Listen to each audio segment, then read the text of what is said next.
This man needs no introduction. He's the current world record holder. He's a 4-time Berlin Marathon champion. He broke 2 hours in the historic Ineos 159 Challenge back in 2019. He's a 2-time Olympic champion over the marathon distance, and he is largely considered the single greatest marathoner to ever compete in the running world. It has been a long and very successful road for Kipchoge over the past decade, winning a total of 10 major marathons throughout his career. But 2023 has been a rather difficult season thus far, as he uncharacteristically struggled quite significantly during this year's Boston Marathon. On April 17th, Kipchoge jumped into the hilly and winding race that is the Boston Marathon, and in a very, very rare loss, he only managed to place 6th with a time of 2 hours, 9 minutes, and 23 seconds, more than 8 minutes behind his current world record. This loss was certainly a very difficult experience for the almost never-losing Kipchoge, and for many, this was the first real moment of genuine weakness throughout his career. So the question that many have at this point is, can he go on to showcase even more history in this year's Berlin race? Now, the plan moving into this Berlin Marathon is to do what he has done over the past decade: take out the pace early, hold his form, and dare anyone else in the field to catch him. This plan has been highly effective since his first victory in 2013, and another big factor that gave Kipchoge even more of an incentive to chase history here was the weather for this year's Berlin Marathon.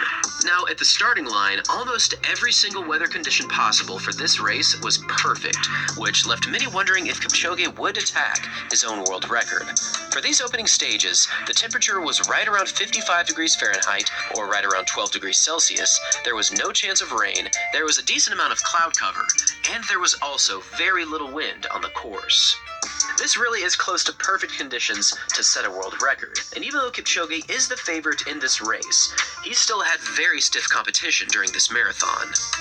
For this day, Kipchoge was set to compete against 11 other athletes that have broken 2 hours and 6 minutes in their careers. But the primary competition in the eyes of many was Amos Kipruto from Kenya, a 2 hour, 3 minute, and 13-second performer, and he also placed second in last year's Tokyo Marathon, only 30 seconds shy of Eliud Kipchoge, and he was also last year's London Marathon winner with a time of 2 hours, 4 minutes, and 39 seconds. The possibilities of a fast time for this race were very, very high, and as we step to the course, let's see how the race unfolded.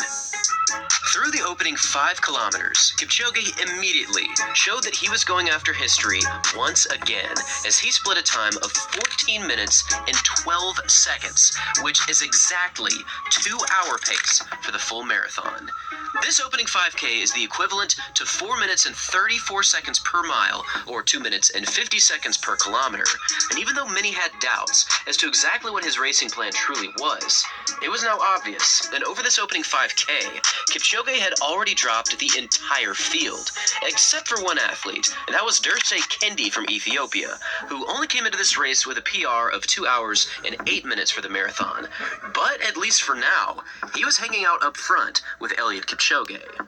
Now, through the 10-kilometer split, Kipchoge maintained his relentless pace, splitting through 10 kilometers in 28 minutes and 26 seconds, which was still right at 2-hour marathon pace.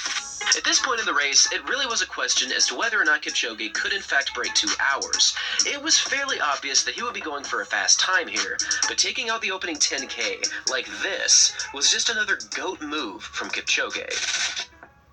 Now, through the half-marathon split, Kipchoge was still running with Kendi from Ethiopia, and they both achieved a time of 1 hour and 22 seconds, a little bit outside of 2-hour tempo, but this was still on world record pace.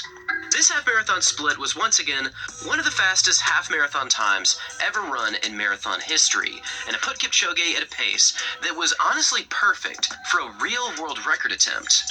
In last year's Berlin race, Kipchoge split a time of 59:51 through the opening half, which proved to be slightly too quick to hold over the final 13.1 miles. But with a split time of 1 hour and 22 seconds, this might be close to perfect in order to break the world record over the second half. And who knows, perhaps Kipchoge could capture some of his classic second half negative split capabilities and really throw down a fast time. This pace was still blistering, and it was only getting more and more difficult for anyone to stay with him. And just after passing through 31 kilometers, Kipchoge finally dropped Candy, and he dropped very quickly as he actually stopped running about 1 minute after this drop. At this point in the race, Kipchoge's lead was now so massive that nobody else was even within camera shot. And even though there still were a few athletes within half of a kilometer or so of Kipchoge, it really did seem as though Kipchoge had this race in the bag. Now, for his final 10 kilometers, Kipchoge did slow down quite significantly compared to his previous performances in Berlin, but still, this was a very historic day, as Kipchoge managed to run away with yet another Berlin title with a finishing time of 2 hours, 2 minutes, and 42 seconds, placing his name yet again among the top 10 all-time performances in the marathon, and he has also now become the only athlete in history to win 5 individual Berlin Marathon titles. Now, for the opening half marathon, Kipchoge really went for it. You cannot deny that. But once again, we did see a decent amount of struggle over the second half. After a first half split of 1 hour and 22 seconds, Kipchoge fell back to 1 hour, 2 minutes, and 20 seconds over the second half, almost a 2-minute drop compared to the first half. Despite suffering a pretty huge amount over the second half marathon, Kipchoge still put together a very solid performance, and he has once again placed himself as the undisputed greatest marathon runner of all time, and it's not even a question at this point. However, for this year's installment of the Berlin Marathon, his margin of victory was much smaller than previous years, because finishing in second was Vincent Kipchoge in 2 hours, 3 minutes, and 13 seconds, and finishing in third was Tadesse Tekele in 2 hours, 3 minutes, and 24 seconds.